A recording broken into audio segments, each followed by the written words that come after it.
학습은 시험 대비 두 번째 시험지입니다. 직선의 방정식과 원의 방정식에서 기본 문제와 표준 문제에 관한 문제를 함께 풀어보도록 하겠습니다. 자, 들어가기에 앞서서 일단 시험 대비 1번에서 여러분에게 제공했었던 공식 외우기가 이번 시험의 가장 첫 번째 걸음입니다. 여러분이 그 시험 대비 1번에 있는 공식을 여러 번 반복해서 쓰면서 공식을 외우고 또 외워주셔야 됩니다. 특히 시험 대비 1번에 있는 보기 문제들은 가장 기본적인 요소들입니다. 물론 시험에 다 출제되었다고 보시면 됩니다. 자, 들어가 보도록 하겠습니다. 지금부터는 직선의 방정식인 13강의 기본 문제와 표준 문제에 관한 복습을 할 겁니다. 자, 선생님이 이렇게 문제를 이미 한 거를 다시 한번 다루고 영상도 또 찍고 이러는 것은 얘를 문제에 출제했다는 겁니다. 온라인 등으로 인해서 여러분들이 정상적으로 수학을 충분히 연습할 시간이 없다는 것을 감안해서 시험 문제는 우리가 수업 시간에 다루었던 내용들에서 충분히 이해하고 계시면 모두 맞을 수 있도록 그렇게 구성하였습니다. 혹시 수업 시간 중에 나간 내용을 잘 이해 못했거나 또는 지금 다시 선생님 맘먹고 이번 기말고사 잘 보고 싶어요 라고 하는 학생이 있으면 지금 제공되는 3개의 시험지만 충분히 하셔도 됩니다. 특히 이 영상을 끝까지 듣다 보시면 이거 정말 선생님이 떠먹여 주셨구나, 이렇게 선생님이 엄청난 크리스마스 선물이야 라고 생각하시면서 공부해 주시기 바랍니다. 자, 문제를 보시면 지금 시험 문제 일단은 우리가 중간고사나 기말고사는 모두 객관식 문제입니다. 따라서 수업 시간 중에 방정식을 구해라, 원의 방정식을 구해라 이런 유형만 있지는 않습니다. 방정식을 구하거나 그랬을 때 여러분이 알게 되는 값을 묻죠. 1번과 같은 문제 유형입니다. 점 1,-6을 지나고 기울기가 -3인, 자, 수업 시간에는 직선의 방정식을 구하라 라고 했지만 시험 문제에서는 이런 표현으로 들어간다는 거죠. 직선의 y절편은, 그러면 직선의 방정식을 구해서 y절편을 해야 되는구나 라고 생각하시면 됩니다. 자, 물론 공식에서 점 A, B를 지나고 기울기가 m인 직선의 방정식을 y-b는 mx-a, 이 공식은 굉장히 중요합니다. 특히 원에 가서는 정말 중요하게 사용되기 때문에 여러분이 꼭 알아두셔야 됩니다.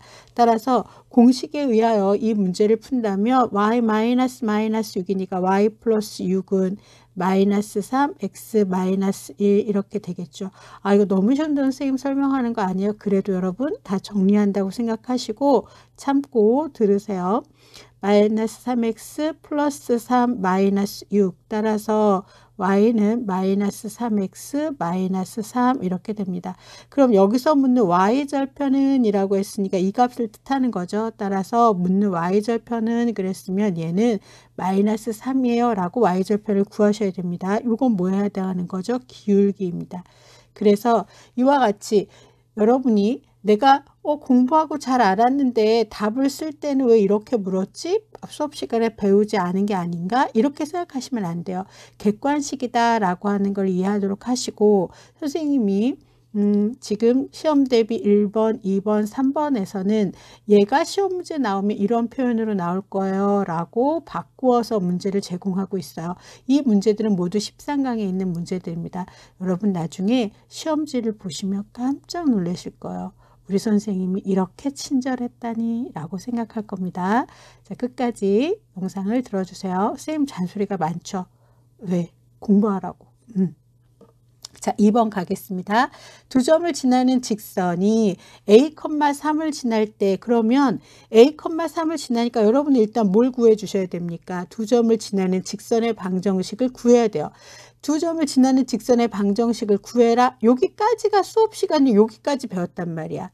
그럼 방정식을 구하면 이 a, 3을 지날 때 a의 값을 구할 수 있어야 되는 거죠. 그러니까 여러분이 객관식 문제를 푸는 거에 문제풀이 요령이 필요한 거거든요. 그러니까 꼭 이 시험지를 연습하셔야 됩니다. 내 옆에 친구가 다 안다고 영상을 안 보는 것 같으면 친구를 사랑하는 마음으로 친구야 우리 영상을 듣자 이렇게 영상을 듣도록 하는 전도사가 돼야 됩니다. 여러분들은. 자 들어갑시다. 자, 2점을 지나는 직선의 방정식 그러면 기울기를 먼저 구했겠죠. 기울기는 x의 증가량분의 그랬으니까 뭐 여기에서 여기 차례대로만 빼주시면 돼요. 방향만 같으면 돼요. 마이너스 6 마이너스 2분의 앞에서 뒤에 뺐으면 얘도 이렇게 빼주시면 됩니다. 1 마이너스 3 그래서 마이너스 8분의 마이너스 2가 되니까 기울기의 값이 얼마가 됐어요? 4분의 1이 됐죠. 그러면 기울기가 4분의 1이고 지나는 한 점 둘 중에 나는 요 점으로 할 겁니다. 4분의 1이고 2,3 그럼 앞에서 1번 문제에 했던 것과 같죠. y-3은 m의 값 4분의 1 x-2 이렇게 됩니다. y는 4분의 1 x 마이너스 2분의 1 더하기 3 따라서 직선의 방정식 y는 4분의 1 x 플러스 2분의 6이니까 2분의 5 여기까지가 우리가 수업 시간에 했던 내용이에요. 그럼 이때 이 직선이 어느 점을 지난다 그랬냐면 a,3을 지나요. 그랬으면 x와 y의 값에 a,3을 대입을 하는 겁니다. y의 값 3, a의 값 4분의 1 곱하기 a는 2분의 5 이렇게 되는 거죠. 따라서 4분의 1 a는 자 요거 얘가 더하기인데 더하기죠. 자 4분의 1 a는 3 마이너스 2분의 5 여러분 감안하세요. 2분의 1이죠. 따라서 자 여러분이 풀 건 이거예요. 4분의 1 a는 2분의 1 양변에 얼마 곱하면 돼요? 4 곱하면 되죠. 그래서 a는 2. 이 양변에 4 곱해준다. 이렇게 이거 질문한 학생이 있었어요. 그래서 4로 곱해서 a의 값이 그래서 여기까지 문제를 풀어주셔야 되는 거예요. 그러니까 내가 방정식을 구했어. 직선의 방정식을 알아. 거기서 끝나는 게 아니라 문제 유형을 연습하는 겁니다. 그러니까 이 시험지를 소중히 여기면서 해주세요. 다음 3번. 두 직선이 서로 수직일 때 상수 a의 값 수직일 조건은 뭐죠? 기울기의 곱이 얼마가 된다? 마이너스 1이 돼야 된다. 따라서 이 직선도 기울기를 알아야 되겠죠. 기울기는 y는 mx 플러스 n꼴로 고쳤을 때 이 값이 기울기죠. 그래서 이렇게 표준형으로 고쳐주어야 됩니다. 이랬어요. 얘는 뭐라 그랬죠? 요게 y 절편입니다. 자 그러면 해봅시다. 마이너스 5y는 마이너스 3x 마이너스 1 따라서 y는 5분의 3x 플러스 5분의 1 이렇게 되죠. 이것도 갑니다. y는 마이너스 ax 플러스 3 따라서 얘는 기울기가 마이너스 a고 얘는 5분의 3입니다. 따라서 5분의 3과 마이너스 a 곱한 게 얼마가 돼야 돼요? 마이너스 1이 돼야 되는 거죠. 따라서 주어진 시계값의 a는 얼마가 됩니까? 맞습니다. 3분의 5 이렇게 해주면 되죠. 자, 기울기의 곱이 마이너스 1일 때 서로 수직이다 라는 내용을 이용해서 상수 a의 값을 구하는 문제였습니다. 다음 4번입니다. 점 마이너스 4,1과 직선 사이의 거리 이거는 공식을 그대로 이용하는 겁니다. 이런 거 나오냐고 나오죠. 당연하죠. 선생님이 이거 마르고 닳도록 ax 플러스 by 플러스 c는 0이라고 일반형으로 고친 직선에 대하여 직선 밖에 있는 한 점 x1, y1에서 직선까지 거리 구하는 공식 d는 다 같이 외워봅시다. 루트 a제곱 플러스 b제곱분의 절대값 이 식인데 x좌표 대신에 요거 대입하는 거죠. ax1 y좌표 대신에 by1 플러스 c 이렇게 되죠.